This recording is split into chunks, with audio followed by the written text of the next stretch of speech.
నమస్తే welcome to legend ప్రస్తుతం మనం సోమాజిగూడ ప్రెస్ క్లబ్లో ఉన్నాం. ఇక్కడ గురుకుల విశ్వవిద్యాలయాల్లో ఉన్నటువంటి సమస్యలు వాటి పరిష్కారాలను చెప్పేసి రౌండ్ టేబుల్ సమావేశాన్ని ఏర్పాటు చేశారు. దీనికి సంబంధించి ప్రజా సంఘాలు కావచ్చు, రాజకీయ నాయకులందరూ కూడా ఒక అఖిలపక్ష సమావేశంగా ఏర్పడ్డారు. దీనికి సంబంధించి మాట్లాడడం మనతో పాటు శంషాబాద్ సంబంధించినటువంటి ప్రిన్సిపల్ మామిడి నారాయణ గారు ఉన్నారు. సార్ చెప్పండి, దాదాపు రేవంత్ రెడ్డి గారు ప్రభుత్వం అధికారంలోకి వచ్చినప్పటి నుంచి 50 మందికి పైగా చనిపోయారు గురుకులాల్లో పిల్లలు, అలాగే 100కు పైగా కూడా అస్వస్థతకు గురయ్యారు. దీనికి సంబంధించి ప్రభుత్వం ఎప్పుడు కూడా కనీసం మాట్లాడలేదు. అసలు ఎందుకు దీనికి సంబంధించి ఎందుకు ఇలా జరుగుతున్నాయి అనుకోవచ్చు గురుకులాల్లో?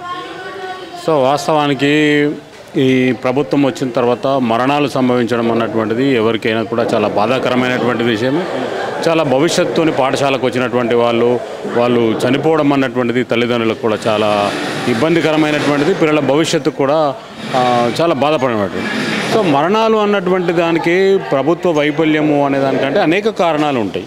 మేము దాంట్లో 20 సంవత్సరాలుగా 25 సంవత్సరాల నుండి పనిచేస్తున్నాం కాబట్టి టీడీపీ గవర్నమెంట్ ఉన్నప్పుడు మరణాలు జరిగినవి, టీఆర్ఎస్ గవర్నమెంట్ ఉన్నప్పుడు మరణాలు జరిగినవి, ఇప్పుడు కూడా మరణాలు జరుగుతున్నాయి ఇక్కడ. అయితే వీటిని దీంతోపాటు ప్రైవేట్ రంగంలో కూడా జరుగుతుంది. చైతన్య కాలేజీలలో జరుగుతున్నాయి, నారాయణ కాలేజీలలో జరుగుతున్నాయి, అనేక వాళ్ళు జరుగుతున్నాయి.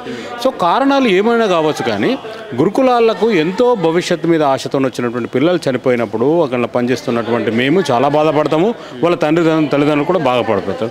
సో వీటన్నిటికి కూడా కారణాలు తీసుకురావాలంటే దీని మీద ఒక సమగ్రమైనటువంటి ఒక ఎక్స్పర్ట్స్ కమిటీతోని వీటి మీద ఒక విచారణ కమిషన్ వేయాలి.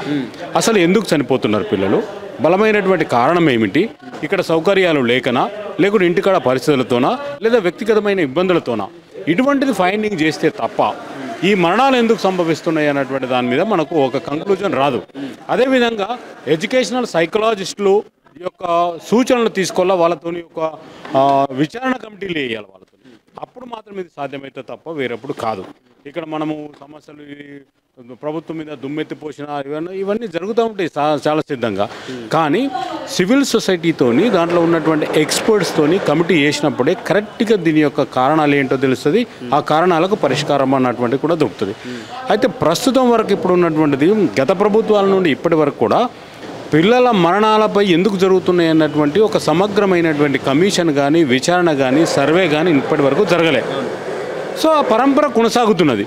ఇప్పుడు సోషల్ మీడియా పెరిగింది కాబట్టి, ప్రజలకు అవేర్నెస్ ఇచ్చింది కాబట్టి, ఇక్కడ జరిగినటువంటిది ఒక నిమిషంలోనే రాష్ట్రం, దేశం, ప్రపంచమంతా తెలిసిపోతున్నది కాబట్టి చాలా ఎక్కడో మారుమూల జరిగినటువంటివి మనకు కూడా తెలుస్తున్నాయి.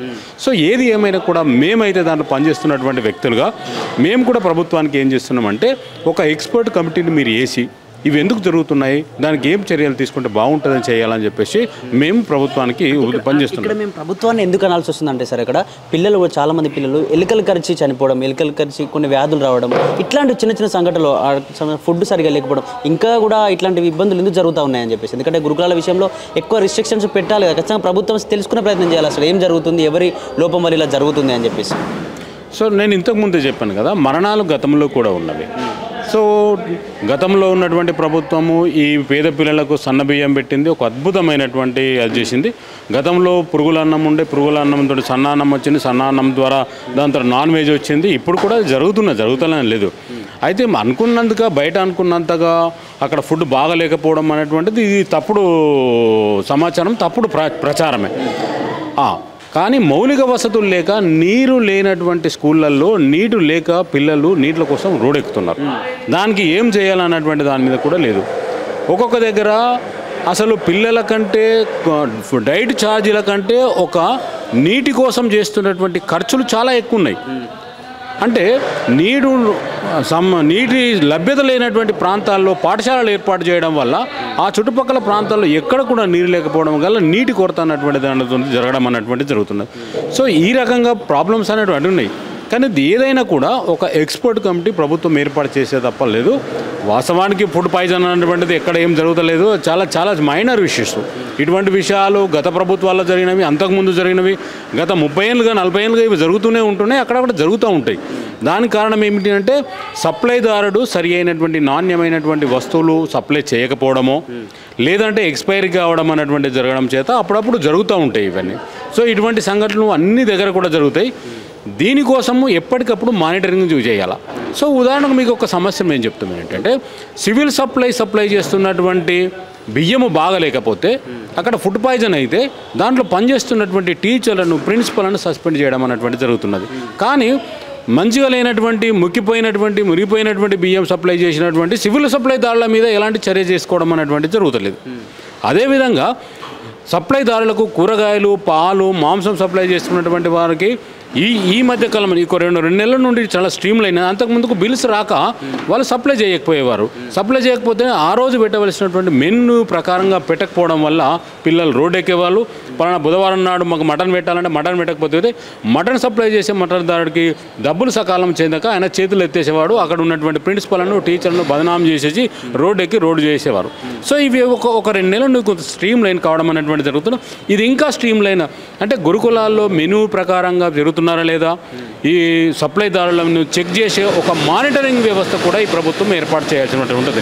అప్పుడు మాత్రమే ఇటువంటి సమస్యల పరిష్కారానికి అవకాశం ఉంటుంది. సార్, చివరిగా ఇటువంటి అన్ని తగ్గాలి, విద్యార్థులు చనిపోకుండా కావచ్చు, దీనికి సంబంధించి కాస్మెటిక్ ఛార్జ్ కూడా పెంచిన పరిస్థితి ప్రభుత్వాలు అయినా కూడా ఎందుకు జరుగుతా ఉన్నాయి? ఇట్లా జరగకుండా వీటన్నిటిని నివారించాలంటే ప్రభుత్వం ఎటువంటి చర్యలు తీసుకోవాలి? ప్రభుత్వం కావచ్చు, ఆ గురుకులాల్లో ఉన్న ఉపాధ్యాయులు కావచ్చు, ఆ వ్యవస్థ మొత్తం ఎటువంటి తీసుకోవాలి? సో గతంలో కూడా ఏం జరిగిందంటే తెలంగాణ వచ్చిన తర్వాత 10 ఏళ్లలో ఒకసారి పిల్లల డైట్ ఛార్జీలు పెరిగినది. ఈ ప్రభుత్వం వచ్చిన తర్వాత కూడా ఒకసారి మొన్న డైట్ ఛార్జీలు పెరిగినవి. డైట్ ఛార్జీల గురించి పెద్దగా అదేమీ లేదు. కాకపోతే ఇప్పుడు అయితే డైట్ ఛార్జీలు పెంచిన రేషియో కంటే ఎక్కువ రేట్లో నిత్యావసర సరుకుల యొక్క ధరలు పెరిగిపోవడం వల్ల ఆ పెంచిన ధరలకు అనుకూలం అంటే నిత్యావసర ధరల పెరుగుదలకు అనుకూలంగా ఈ పెంచుతున్నటువంటి డైట్ ఛార్జీలు సరిపోకపోవడం వల్ల అప్పుడప్పుడు చాలా ఇబ్బందికరమైన వస్తుంది. కొన్ని సందర్భాలలో వాళ్ళు ఇచ్చినటువంటి డబ్బులు ఎందుకు కూడా సరిపోలేక గత్యంతరం లేక ఏదో ఒకటి తగ్గించుకొని అక్కడ పనిచేస్తున్నటువంటి ప్రిన్సిపల్స్, వార్డెన్లు పెట్టాల్సినటువంటి పరిస్థితి వస్తుంది. దాంతో పిల్లలు రోడ్డెక్కుతున్నారు. రోడ్డెక్కగానే ధర జరుగుతున్నది, నాణ్యమైన ఆహారం లేదు, పురుగుల మందు, ఇట్లాంటి ఇబ్బందులు అనేవి జరుగుతున్నాయి. సో మేము దాంట్లో పనిచేస్తున్నటువంటి వ్యక్తులుగా మేము ఏం చేస్తున్నాం అంటే నిత్యావసర ధరలు ఎప్పుడైతే పెరుగుతున్నాయో, ఏ రేషియోలోనైతే పెరుగుతున్నాయో పిల్లల యొక్క డైట్ ఛార్జీలు కూడా అదే విధంగా పెంచాలి. నెంబర్ 1. నెంబర్ 2, సప్లైదారులు చేస్తున్నటువంటి సప్లై నాణ్యంగా లేకపోతే సప్లైదారుల మీద క్రిమినల్ చర్యలు చేపట్టి వాళ్ళని జైల్లో పెట్టే కార్యక్రమం పెట్టాలా.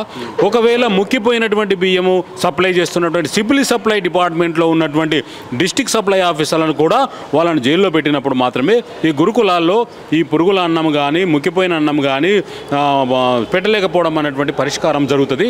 ఆ దిశగా ప్రభుత్వం చర్యలు చేపట్టాలని చెప్పేసి దాంట్లో పనిచేస్తున్నటువంటి ఉద్యోగులుగా మేము చెప్తున్నాం. Thank you.